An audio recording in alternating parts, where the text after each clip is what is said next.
So today we try to learn on installation of SQL Server in Windows. So if you are using MacBook, you can clearly jump to the next video. This is for the Windows users.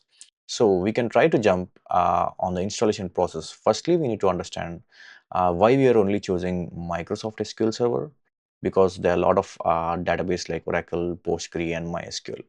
The only gunshot answer is most of the offices or like industries, they use Microsoft products. So if we practice on Microsoft, I'll be more user friendly on Microsoft tools.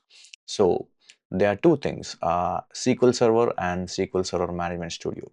SQL Server is nothing but the database setup we'll do in the background, and SQL Server Management Studio is nothing but the front end GUI. You might have seen a lot of SQL database GUIs, right? So this is a front-end GUI. So this is a Microsoft product which I wanted to install and practice. So this would be that. You can directly use this particular name and search in Google. You will be getting a lot of links. You can directly go to Microsoft and click over here and try to register, and always try to download the free version. So we'll be getting the free version. If it asks you to register, please register. So that's not a problem. Similarly, you can use the SQL Server Management Studio. So 22 is the latest version currently. So I'm just giving that, or else you can click on the latest version when you're watching this video. So you can click on download SQL Server Management Studio.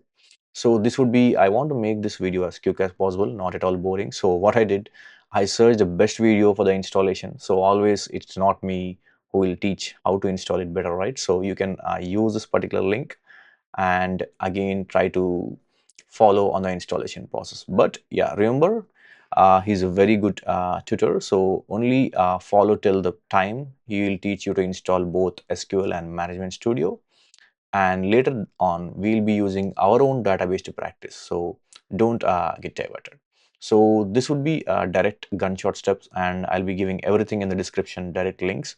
So if you're a beginner, just follow the steps which I said and try to install everything in Windows. For the MacBook users, it's very complicated installing virtual machine and everything.